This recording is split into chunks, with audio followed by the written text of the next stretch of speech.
welcome to TiffDoesLoans podcast. Today I have Robert Renteria from Keller Williams, Boise, Idaho. How are you? That's me.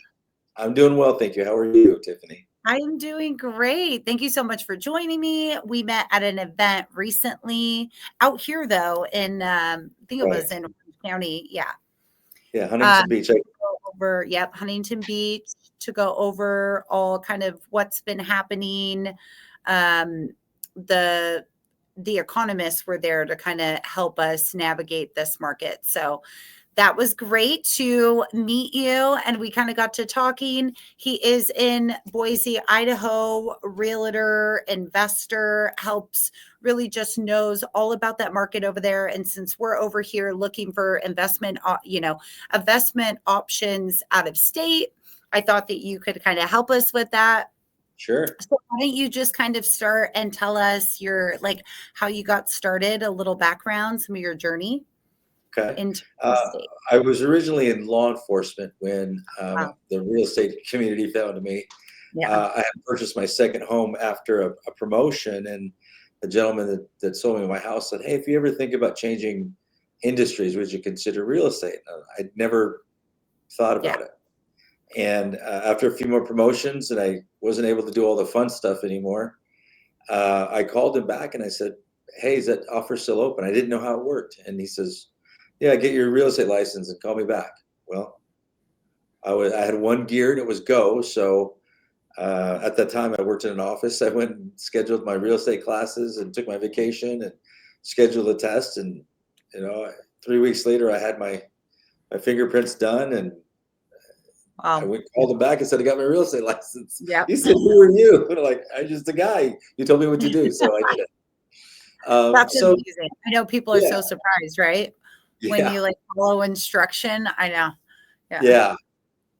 So I got into real estate in 2000. And in 2004, I went through a divorce, and I figured I didn't need two different forms of income. And so I decided to make the leap into full-time real estate in 2004 after my divorce, and I never looked back. Wow. Yeah. So you've been through all of the markets. Yes. Basically. Even before, so you were even before 07. So, and then I feel like most say that it picked up again like 2012, slowed down, and then of course, blew up, and now we've been here. So we've been here for a while. Yeah. Yes.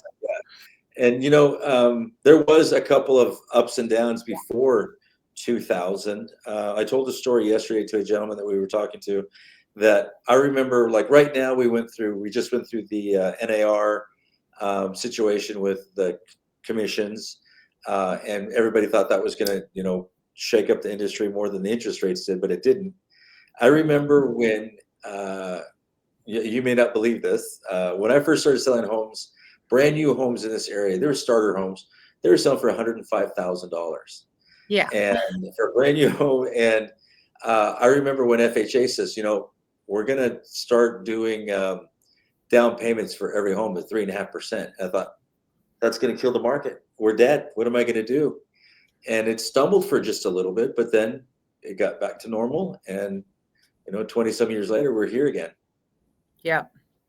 And there is still, a lot of people are utilizing that down payment assistance now more than ever. I feel like it wasn't even down payment assistance. It was just a down payment. They had to come up with 3.5%.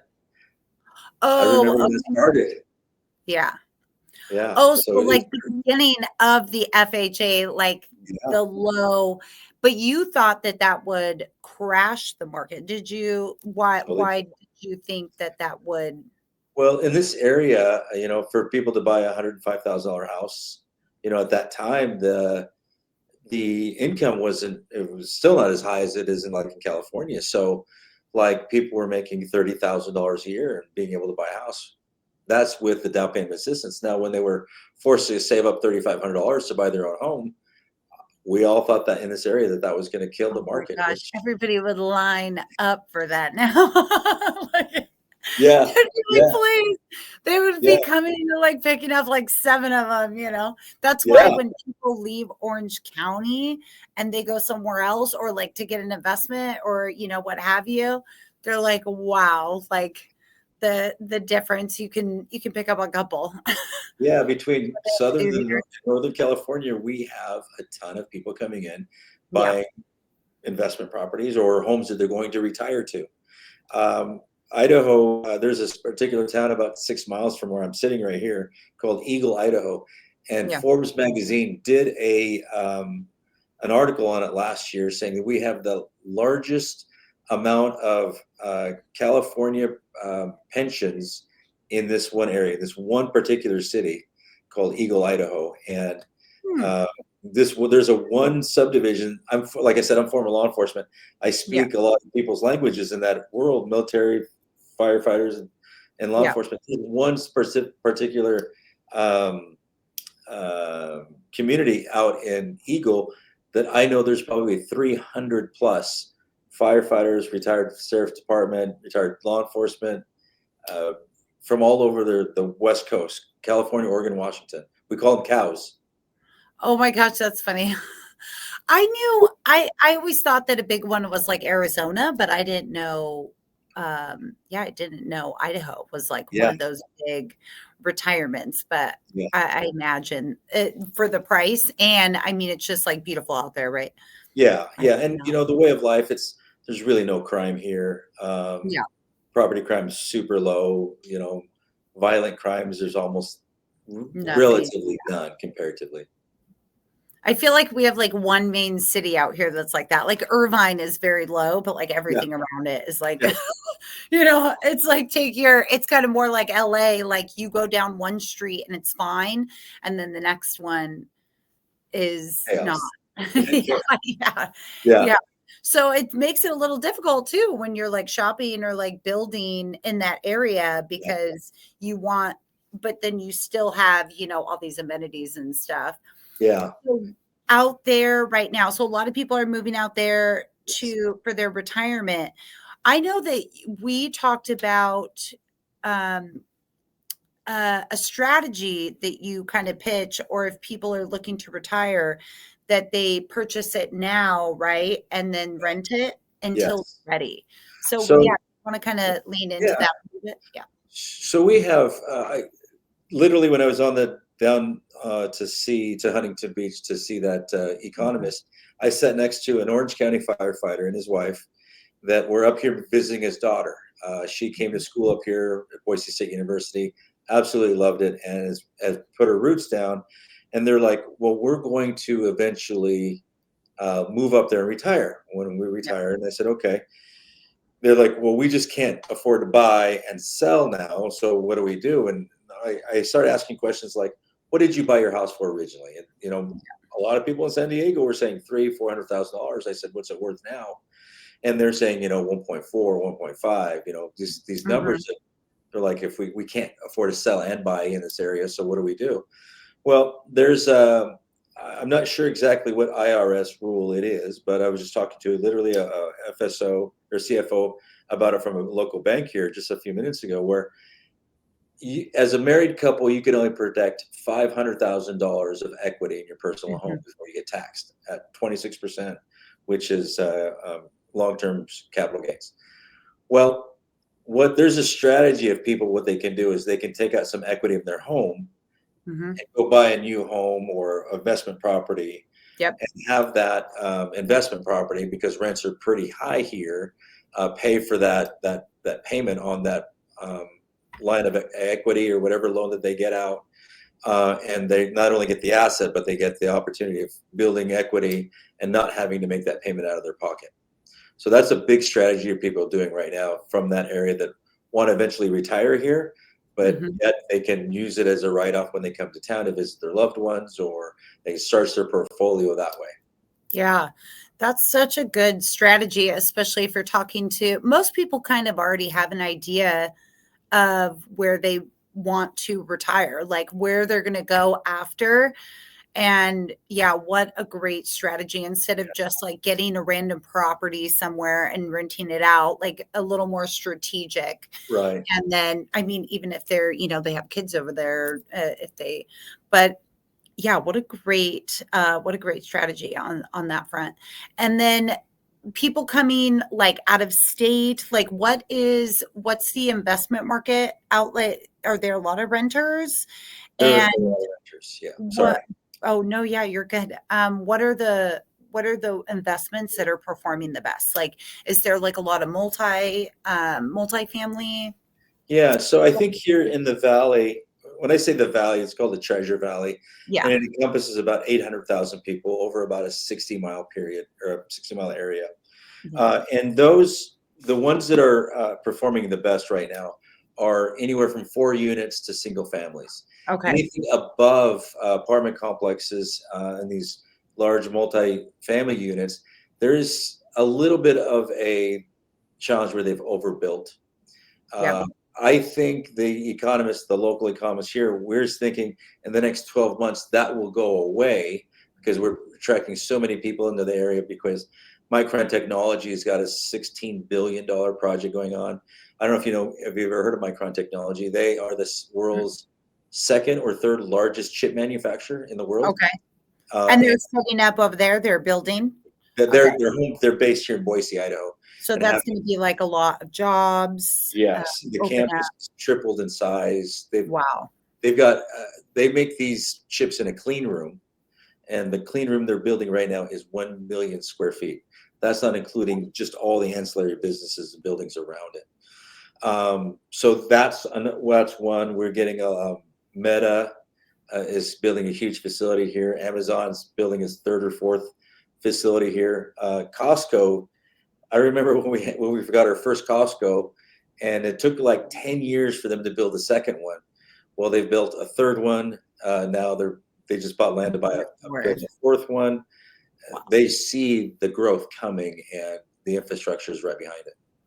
That's huge. And I feel like that's why I want to kind of get this out here a little bit, because I do work, with a lot of investors out here that, kind of Texas, Florida, a lot of the ones that have been popular for a while. Yeah. But again, that's the main thing to look for, that job growth, population growth, and it's still growing. So it's a great time if you're like a newer investor to kind of get in there, start building, especially then the appreciation is going to really be on their side if they're building all of that.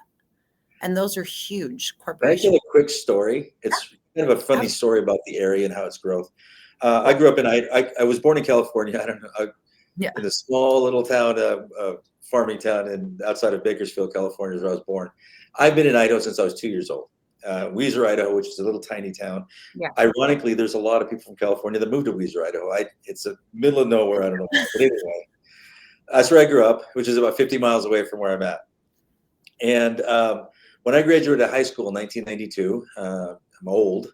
The Salt Lake City was getting ready for the 2000 Olympics, the first Winter Olympics in Salt Lake City, and Boise was what I call now was in the Boise Triangle, kind of like the Bermuda Triangle. Mm-hmm. Everything, all the good concerts, restaurants, stores, anything, any attraction went from Salt Lake to Seattle, Seattle to Portland, Portland to Salt Lake. They were in this triangle, and they went over Boise. Boise's right in the middle of all of them. Well, in '92, there was Salt Lake City and then a bunch of small towns, both north and south, along that I-84 corridor in Salt Lake. And there was farming communities and agriculture land in between all of them. Well, for any of you that have gone through Salt Lake City in the last 10 years, you've seen it's all one 40-mile metropolis now. It's all grown in together. It's all connecting now. The reason I say that is because Boise geographically looks a lot like Salt Lake City. It's got mountains on one side, open on the other side, long corridor of freeway down the middle. Well, for a long time, Boise was independent from Meridian. Meridian was independent from Nampa, and so on and so forth. Yeah. Well, they're all starting to touch each other now. So Now it's, they're I all think we're about grown. 10 years into, yes, it's just getting long and big, and there's still a lot of area for growth, that we're seeing. Even 40 miles away, we're seeing, there's a Mountain Home Air Force Base about 40 miles away that is starting to see immense growth because of people are moving to that area also. So it's So starting to now spread. constantly. Yeah. Wow. And that is like, that's mainly what they need to be looking at when they're getting into these investments. Like, again, like real estate, it's the long game. So you do want to be kind of first to an area kind of before it's built because, and I've heard you talk about it, but yeah, that seems like all those corporations coming in, all that stuff that's going on is definitely going to boost their returns. Or I'm sure if you have people coming in, are the ratios pretty good? Like with the rents to, have you kind of been Yeah. monitoring that? Like, So there have been better ratios in the past.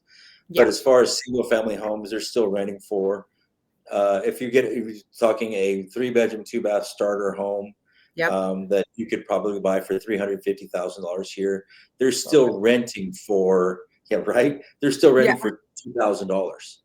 that's It, amazing. and they're just still building them. Now, these builders also here, these ones that are building these 3.2s that are 350, they're offering all kinds of incentives right now. Hmm. They're offering for primary residents, they were offering 4.99 percent permanent financing, or Yeah, they'll give you up to $35,000 for sod, sprinkler, the whole 9 yards, so you can move in and it's completely ready to go, and these including are by new then. builds. What's that? These are the new builds. Yeah, there's Yeah. lots of new builders. I just built a large house here, which is probably maybe the medium price hold there where you live, 1.2 million. And even my builder, I negotiated 2% of closing costs to my financing, so I got to buy down my interest rate to 5.7, and a new build So job at good. 1.2 million. Yeah.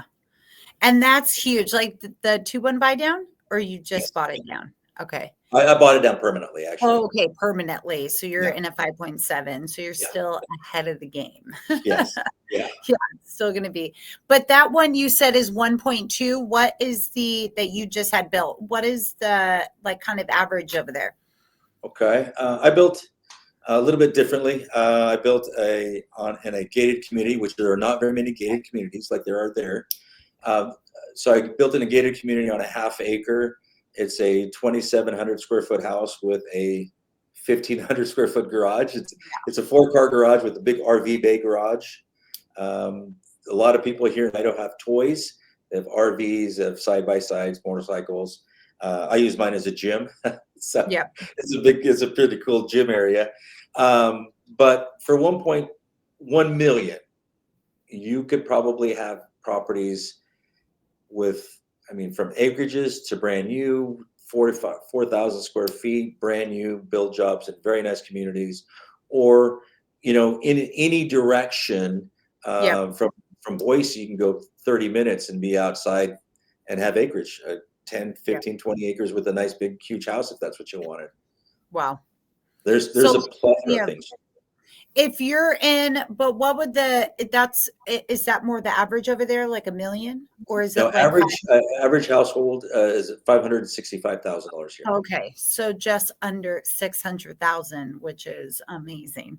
Yeah. Because we're even kind of our closer area would be like IE or like Riverside, but Okay. even that has extended now that's gone above. So now those are more like 800, 900. So it's still lower than our Orange County Yeah. market, but Yeah. it's definitely picking up. But that it's more like that where they have the acreage Yeah, and you could be in a downtown condo for $700,000 in downtown Boise, and have 12, 1,400 square feet if that's what you wanted, or you could take that same amount of money and have acreage, or same amount of money and have, we were talking about investments a few minutes ago. yeah, About a year and a half ago, every fourplex that we could find, we couldn't find one under $1 million. And now every fourplex, if they're at least a 2-bedroom, they're renting for $1,400 a unit.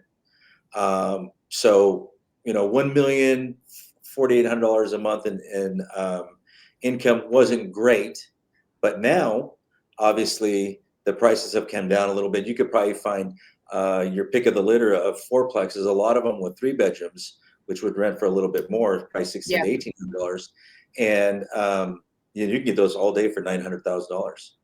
Oh, that would be really good. And now they can put, well, they would have to live in one, but if they're living in one, then they can still put the 5% down. So that 100%. is huge on those. Yeah. 3 and 4plexes, a lot of strategies with those.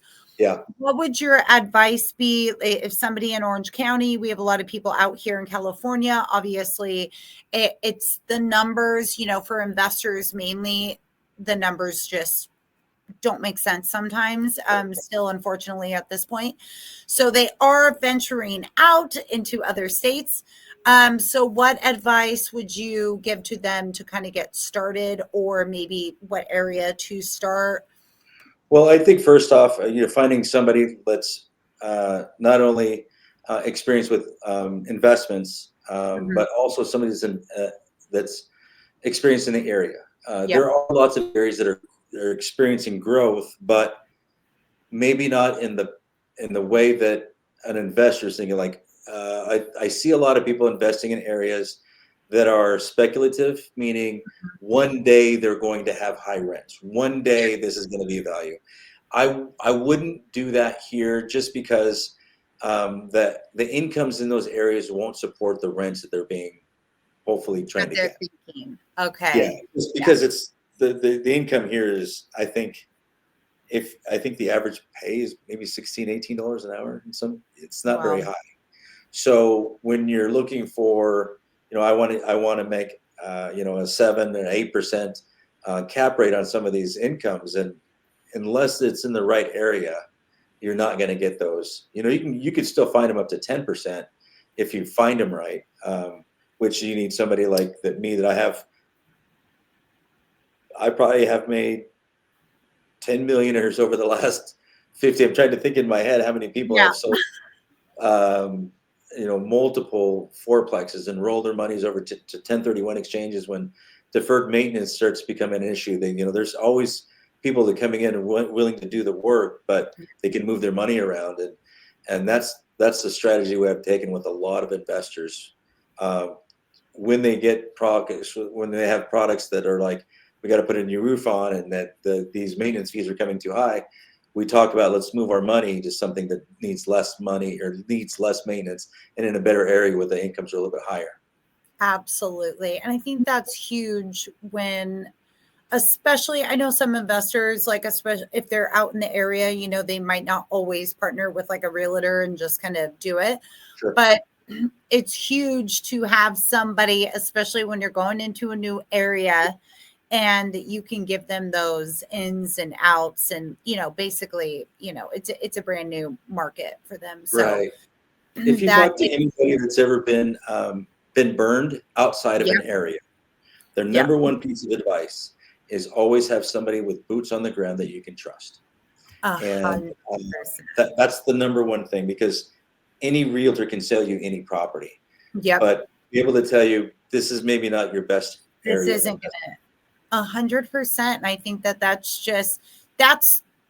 the most important part of it. So you can have somebody, it's like, you can, the transaction is just a very small part of it.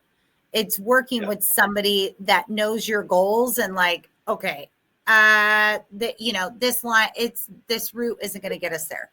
Right. So that's why, there's a difference between like more of a transactional person or somebody that's really like an expert, and just more aligning you with your goals. Right. I think the other portion of that, Tiffany, is working with somebody that has a good list of vendors that they've been vetted, because the number one challenge that I hear of people that they buy properties out of state, they hire a property management company that seemed that they were referred to or whatever, and then they're getting these $500 to $800 a month maintenance bills for somebody that's changing light bulbs or going out too often, or Yeah. they're charging way too much for things. Well, I like to be the guy that knows a guy, Yep. and I'm an investor myself, and I make sure that I only refer people that I have vetted that I would do business with, Mm-hmm. because they're honest, they're trustworthy, and sometimes I've heard this a lot of people moving in the area, and then they bring their friends from California and they get them into investment property, and then they don't know what to do. Like I don't have anybody that knows how to, To fix actually do windows, it. and then they get overcharged for things. And so that's a big thing that I try to be, is also as a valuable resource to the investors that I represent. 100%. And that's huge. That is one of the, I have interviewed, like, with a lot of investors, and it's like they wish that they would have listened to their mentor on, like, certain like construction workers, or Yeah, like getting management right up front. And they're like, no, no, no, I'm going to do everything on my own. yeah, And just most of them say, yeah, it takes like months, unfortunately, if you're doing it on your own, you're just going to have to go that rate, go that route, and yeah, trial and error, just like anything else. yeah. But I'm more at this point, like, yeah, I'd rather just go, I would send them. I'm more of a resource at this point too, and then I send them to somebody that can help them. Right. And I did just want to also dive into, you help realtors like grow their business and coach. So on top of being a resource and knowing the market for, over 20 years, what are your like top 3 strategies to help these realtors kind of grow their business? Well, we'll start with the very basic. Yeah. I think a lot of the professionals in this industry have gotten spoiled. We've Yep. gotten spoiled with the rising interest, or the rising market over the last, I'm going to say, since 2012. I think Yep. you're right that the market has been ascending since 2012. Until 2019, we took a little bit of a hit, and then 2021 we Mm-hmm. changed a little bit. So, but a lot of them don't know. They all had jobs before they came. Most of them had jobs, Mm-hmm. and they didn't have a problem going to a job for the 15, 10, 20 years before that, and working 40 hours a week, and just doing what they needed to do every day. And I think when people get into this industry, they say, oh, I'm going to work for myself, and I'm going to go and do what feels good, and I'm not going to do what I need to. If they, one, treat it like a career slash job, with I'm going to work X amount of hours, I think that's number one. That Mm-hmm. I think if we took a poll across the country, and unless they had a huge business, I want to say most of them won't work over 20 hours. They might be at work, they might be out of the home working, but they're not working more than 20 hours a Mm-hmm. week. So I think number one, having that mentality is important. Number two, I think creating relationships is one of the most important aspects that they need to do. Like I said, I'm not just a realtor. I'm not a transactional guy. I'm a relationship person. And a lot of these relationships go over 20, 30 years. I'm still selling houses to people and their families that I worked in law enforcement 30 years ago. And that's the way that I just feel you need to be doing. And number three, I think you need to have more than one lead source that you're focused on. I mean, if you statistics say that if you have over 4 lead sources, you get 82% of your leads from those sources. But your Yep. number one resource, you get over 41% of all your leads from that one first lead source. So having multiple lead sources, depending on where you want to go and how fast you want to grow, is extremely important. I live my life by my calendar, and I think by being very committed to your calendar, it's easy to commit to people and commit to items to get your work done, but still give you time to enjoy your life and design it how you want to. Wow, that is amazing advice. And like I totally agree. It definitely is a shift. I'm on the loan officer side, but I kind of started in more like a job one. So I did have to do the 9 to 5 and stick to their metrics. But then when I went on my own, yeah, it's like I had to really, kind of change my life there into more like time blocking and, because technically, like, I like how you said work, because if we're out meeting people, technically we're working, like if I go to an event, but it's not like making 25 calls. Right. Like, Right. so, and I think that's where we kind of write off, well, I gave out my business card and, but Yeah. it's not And like that, it's simple things like that. Like, just like you just said, Tiffany, like you and I exchanged contact information. yeah. We followed up with each other. That Mhm. was a work event. This is a work relationship that we're going to both hopefully prosper for, at least, put some time and effort into. But most people, when they go to events and they stab, I call it stabbing people with a Yeah. business card. They say, here, here, here. But it's, unless it's they get the communication back, the contact information back, it's really a lost opportunity, Uh-huh. right? So training yourself how to ask for somebody's information, remembering what you talked to, and then actually doing the follow up. The money's in the follow up, really. Yeah. Well, even when I met you, we met on the stairs and I gave you all my links. Yeah, yeah, I'm like, I have people scan my thing. I like have them text me. So yeah, like, even if it's just a couple of moments, like I'm making, because then if I get them to text me after they put the contact in, now they come up to the top. So the yeah. next day I could easily, okay, and like tap. And do not spell your name wrong. Yeah. Yeah. Whatever that is, like, most people spell my name wrong. I'm like, okay, I got it. I'll pay attention. Yes. Yeah, that's why usually I already program like everything in that I want them to have. Yeah. And then I even like I do the touching on their phone and like okay, I think you now did right. go Like, here. Yeah, yeah. exactly. Now go text me, put your name, put this.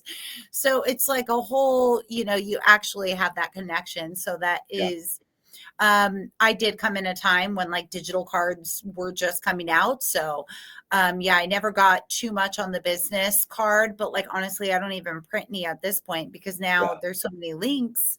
So, and I think it's really like I have a box of business cards. So sure, I sure. just think if you have that, just more of like a connection at that time. Yeah. But let's see, just to kind of wrap up here. Thank you so much for coming. It's completely my And pleasure. Thanks for having me. yeah, thank you so much for joining me today. We are going to get some investors into Idaho. And thank you. Yeah, absolutely. I love the opportunity. And you'll send out, I'm sure, my contact information.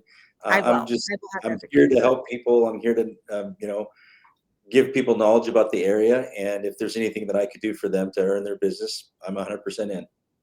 Absolutely. I will have all of his information below. Feel free to like, share, comment, and subscribe. All Thank you right. so much. Bye-bye.